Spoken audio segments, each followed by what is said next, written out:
I never could have envisioned that my return to Boston would be under such profoundly sorrowful circumstances, returning to lay my father to rest.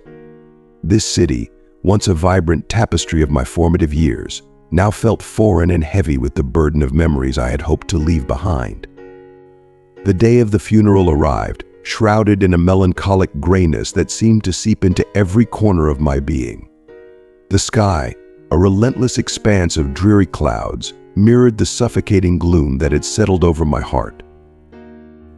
If you are not subscribed, I recommend you subscribe and activate the bell to avoid missing any videos. My stepmother, Karen, was a spectral presence beside me, her demeanor as impenetrable and emotionless as ever.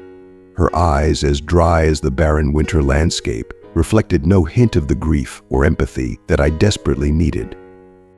Her face was a mask of cold detachment, a stark reminder of her long-standing refusal to accept me, and now, more than ever, I felt the chilling sting of her disdain. As I stood by my father's coffin, my heart was gripped by an excruciating pain, far deeper and more unbearable than I had ever imagined possible.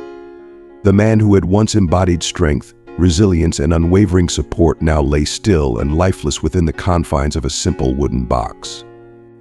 The sight of him, reduced to this fragile state, was a crushing blow to my sense of reality. I grasped the small rosary he had carried with him everywhere, my fingers trembling uncontrollably, as if trying to hold onto a fragment of his essence.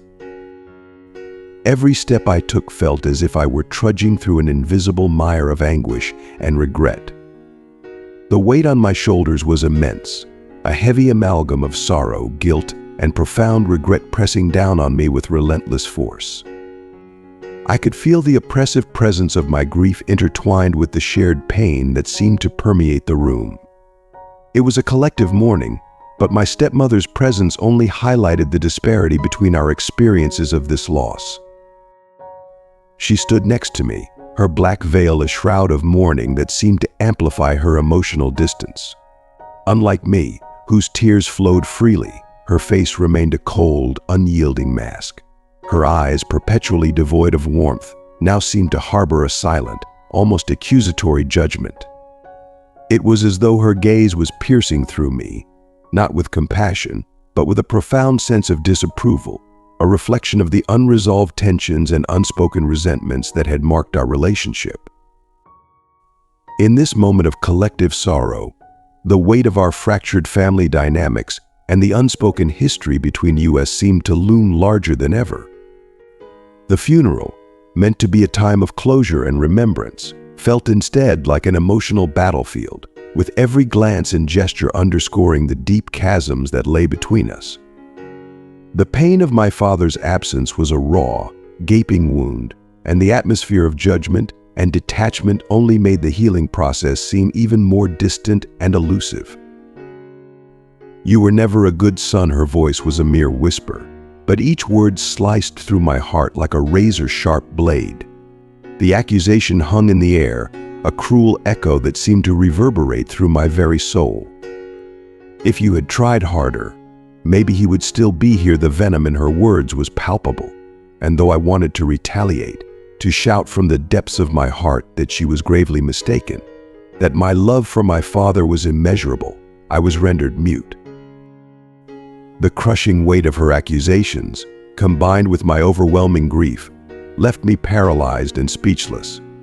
Every tear that streaked down my face seemed to add to the insurmountable weight of my sorrow, each drop a testament to the guilt and pain she was trying to impose upon me. As the priest's voice droned on with the formalities of the ceremony, my mind became a tumultuous sea of memories.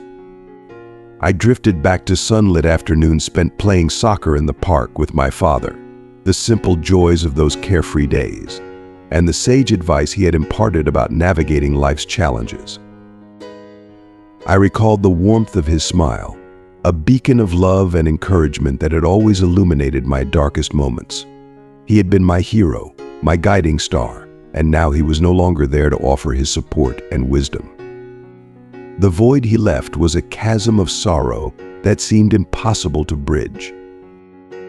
Karen's grip on my hand tightened painfully, her nails digging into my skin like iron talons. Her presence was a relentless reminder of the unresolved tensions and bitter resentments between us.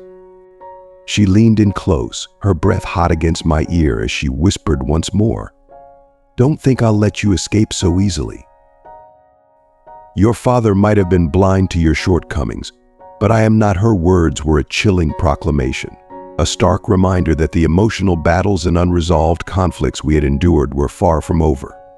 The accusation lingered like a dark cloud, casting a shadow over the already heavy atmosphere of grief and loss. Amid the ceremony, surrounded by the solemnity of the moment, the combined weight of her harsh judgments and my overwhelming grief felt like an unbearable burden. Every gesture and whispered accusation seemed to deepen the rift between us, amplifying the sense of isolation and despair that had taken root in my heart. The ceremony meant to honor and remember, felt instead like a crucible of pain, where every word and every memory was a reminder of the profound loss and the complicated emotions that accompanied it. I wrenched myself away from her, feeling a gnawing knot of anguish tighten deep in my stomach. The weight of her words seemed to suffocate me, making it hard to breathe. As I glanced around, the familiar faces of friends and relatives who had gathered to offer their condolences seemed to blur together, their presence a bittersweet reminder of the overwhelming grief I was experiencing. Each hug, each word of comfort, felt like a fresh wound being opened, only serving to intensify the pain that already engulfed me.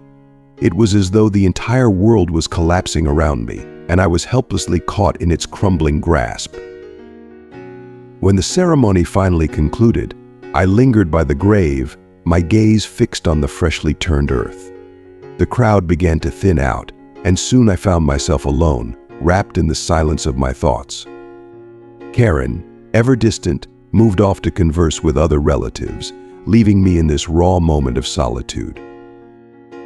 Seizing this rare opportunity for alone time, I sank to my knees beside the grave, the damp earth pressing against my skin. My heart ached as I whispered a fervent, silent prayer. "Father, I am so deeply sorry. I wish I had done more and been more present. I vow to uncover the truth behind all that has transpired and ensure that your legacy remains untarnished." The rain began to fall gently, mingling with my tears as they traced silent paths down my face. Each droplet seemed to merge with the tears of my soul, creating a poignant blend of sorrow and resolve.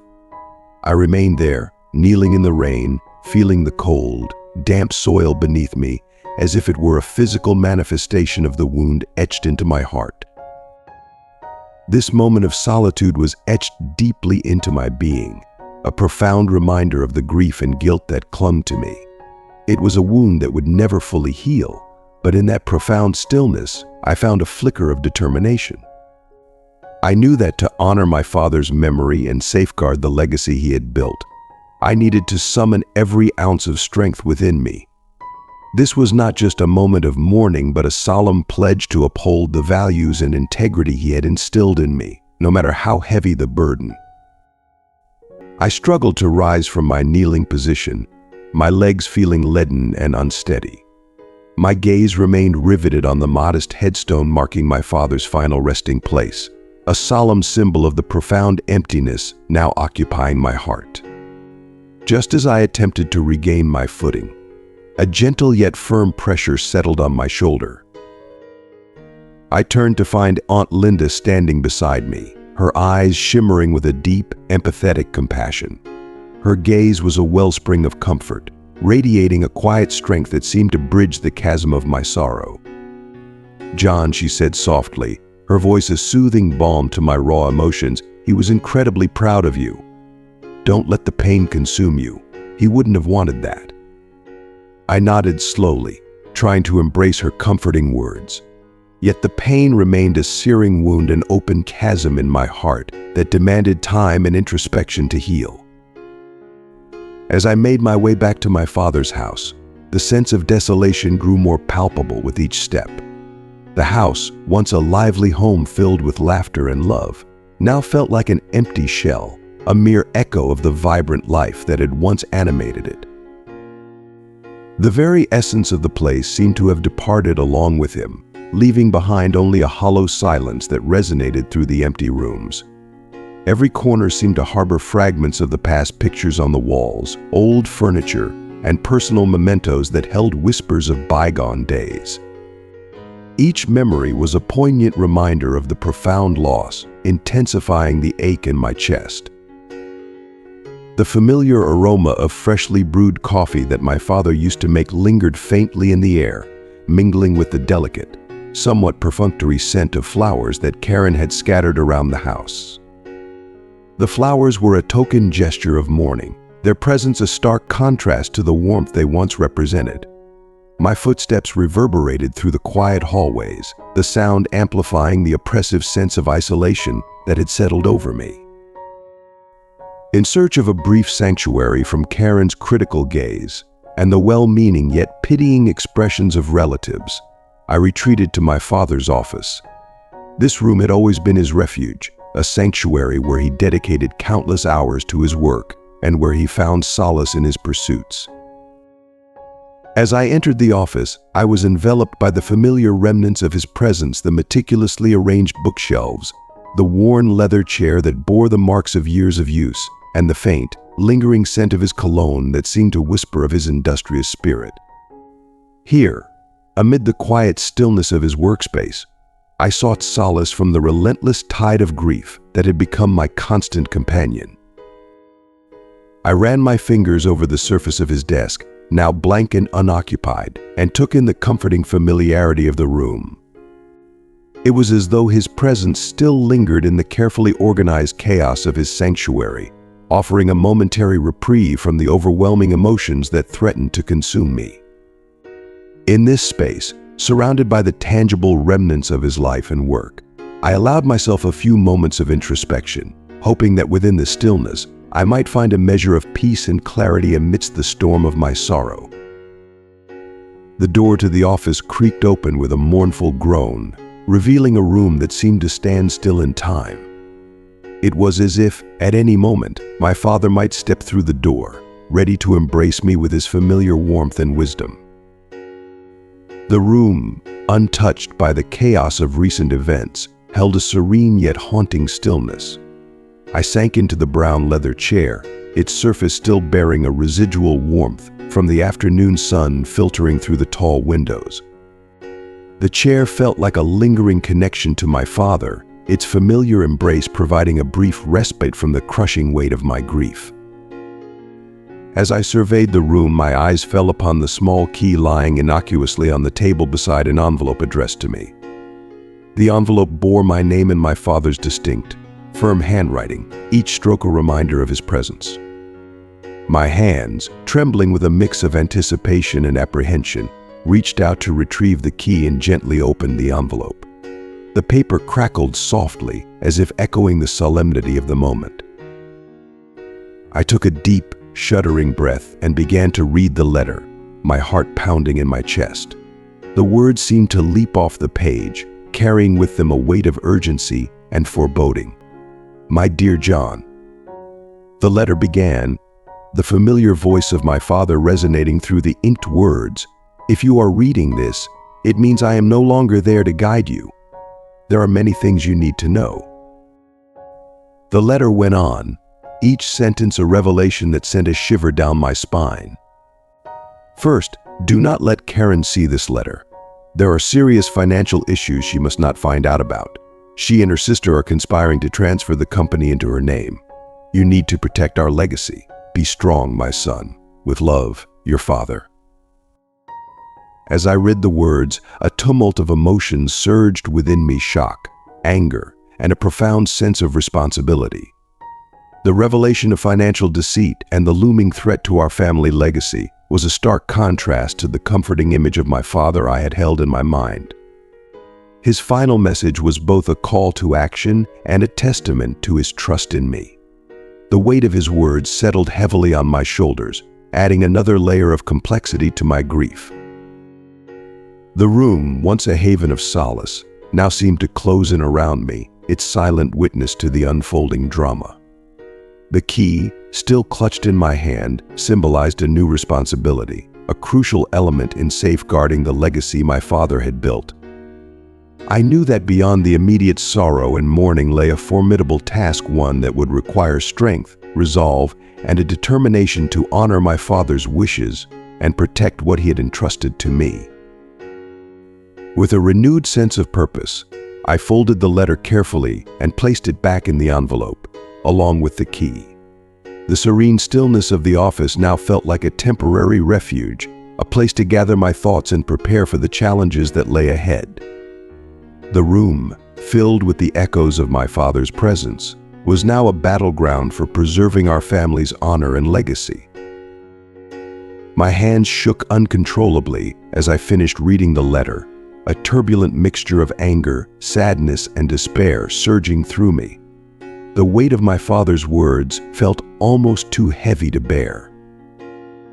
How could he have carried this burden alone without confiding in me sooner?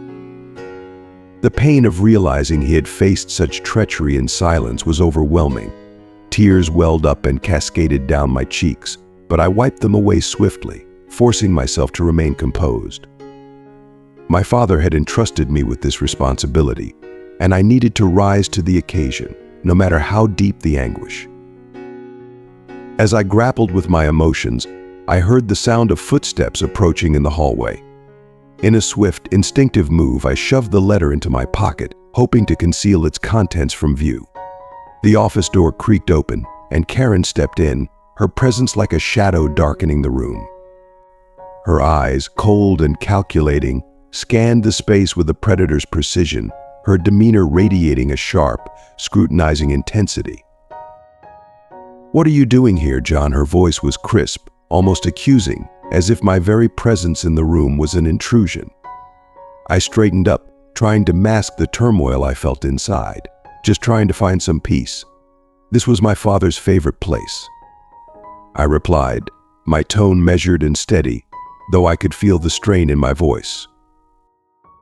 Karen stepped further into the room, closing the door behind her with a decisive click. Her gaze remained fixed on me, sharp and assessing. It was clear she was not here for a casual conversation. You should be focusing on how to clean up the mess he left behind.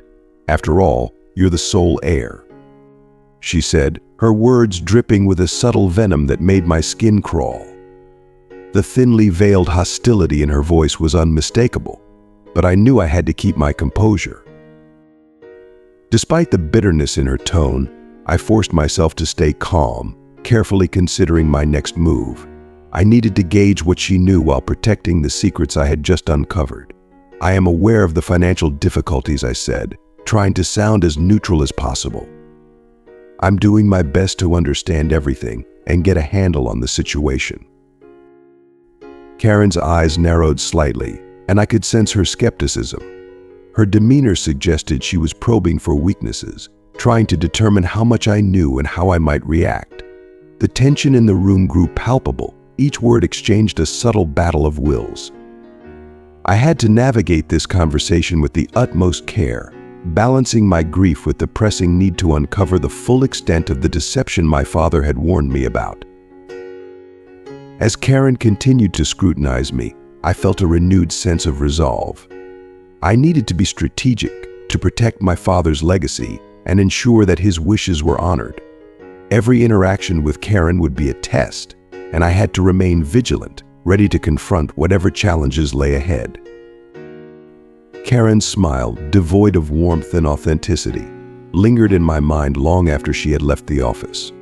Her cold, lifeless grin seemed to encapsulate the very essence of her demeanor, calculating and detached. "I hope so. Our future depends on it. And remember, John, don't do anything that could harm us. After all, we're family." The insincerity in her words was palpable, and they echoed ominously in my thoughts as she walked out, leaving me alone with my mounting concerns. As the door closed behind her, I felt the weight of her implied threat settles heavily on my shoulders. The sense of being under constant surveillance was suffocating, every movement and decision seemingly scrutinized through an unseen lens. I had to tread carefully, for any misstep could be detrimental to my quest for the truth.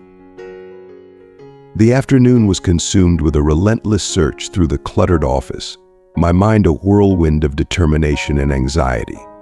I sifted through file after file, financial documents, legal contracts, and company records, each seemingly in order but failing to provide any concrete answers. The more I dug, the more I was convinced that beneath the surface, something sinister was at play. My perseverance paid off when I discovered a hidden safe concealed behind one of the bookshelves. The key my father had left me fit perfectly into the lock, and as I turned it, I could feel my heart racing. With trembling hands, I slowly opened the safe. Inside, I found a collection of letters, documents, and a USB drive. The discovery was both a relief and a new source of tension. What had my father hidden away? I carefully removed the USB drive and connected it to the computer on the desk. The screen flickered to life, displaying a series of text files, spreadsheets, and a video file. My heart pounded in anticipation as I clicked on the video. The screen came alive with the image of my father, looking older and wearier than I remembered. The sight of him was a poignant reminder of his absence. The video began, and his familiar voice filled the room, tinged with a deep sense of urgency and concern. "John," he started, his voice quivering slightly, "if you're seeing this, something has gone very wrong. Karen and her sister are not just after the company. They're entangled in something far more nefarious. They're part of a larger scheme that threatens everything we've built. You need to uncover the truth and protect what's ours." The gravity of his words struck me like a bolt of lightning. My father's voice carried the weight of desperation and resolve, and his message was a clear directive. I had to unravel the conspiracy and safeguard our family's legacy. The realization that Karen and her sister were involved in something far more dangerous than I had anticipated intensified the urgency of my mission. With renewed determination, I began to sift through the documents and files, each piece of evidence a potential clue in a web of deception. My father's final instructions were clear, and I knew that I was now at the heart of a complex and perilous situation. I needed to stay sharp, uncover the full extent of the conspiracy, and protect the legacy my father had entrusted to me. The path ahead was fraught with danger, but I was resolute in my commitment to see it through. His voice faltered towards the end, and each crack in his tone seemed to reverberate through my own heart, squeezing it painfully. The emotional weight of his final message was overwhelming, and I felt a deep, pressing need to honor his memory, not just for him, but for myself and the legacy he had painstakingly built. The evidence he had left behind was a crucial piece of the puzzle, but it was clear that I needed more to face Karen and her schemes. With a deep breath, I meticulously returned everything to the safe and locked it, ensuring that no one would stumble upon the critical information prematurely. By the time I finally emerged from the office, the evening sky had darkened, casting a blanket of twilight over the city. The chill of the night seemed to mirror the daunting reality I faced. I knew the road ahead would be fraught with challenges, but my resolve was steely. I was determined to uncover every layer of the truth and protect the integrity of my father's legacy, no matter what sacrifices it might entail. Arriving home, the exhaustion weighed heavily on me, as though it was a physical entity pressing down on my shoulders. The house, usually a sanctuary, now felt like a place where the walls were closing in with the weight of unspoken tension. Maria was in the living room, casually flipping through the pages of a fashion magazine. Her eyes flickered briefly towards me, then returned to the glossy pages with a disinterest that sent a shiver down my spine. The air between us was charged with a growing detachment, a chasm that seemed to widen with each passing day. I felt a pang of helplessness, unsure of how to bridge this widening gap. She eventually stood up, her movements graceful, yet tinged with an unmistakable air of dissatisfaction. Her face bore a look of discontentment that made my heart ache even more. "John, we need to talk," she said, her voice carrying a note of finality. I nodded silently, the knot in my stomach tightening further as I followed her to the kitchen. In the kitchen, Maria poured herself a glass of wine, the clink of the glass against the countertop breaking the oppressive silence. As she took a sip, her gaze remained distant, her demeanor a stark contrast to the warmth I longed for. The atmosphere was thick with unresolved issues and unspoken words, and I could sense that this conversation was going to be as challenging as the one I had just left in the office. She took another sip of wine, her eyes finally meeting mine. The weight of our strained relationship hung heavily in the air, each moment of silence deepening the chasm between us. I braced myself for whatever was to come, my mind already racing through the complexities of the situation. The battle to protect my father's legacy was not just an external struggle, it was now intertwined with the personal turmoil that threatened to unravel my world from within. "I can't live like this anymore," Maria said, her voice as cold and unyielding as a winter frost. Her tone was devoid of warmth, almost mechanical in its detachment. "I'm exhausted from the constant uncertainty and the lack of the luxuries I deserve. I need my beauty salons, fine dining experiences, and all the comforts that come with them. You're failing to provide that for me." I felt a rush of helplessness wash over me as I tried to reason with her. "Maria, things are incredibly tough right now. I just lost my father and I'm..." She interrupted me with a piercing glare, her eyes devoid of any trace of empathy. "That doesn't change the fact that you're not upholding the lifestyle I want. Maybe it's better if we go our separate ways." Her words hit me with a force I hadn't anticipated. It was as if the ground had been yanked out from under me, leaving me teetering on the brink of an abyss.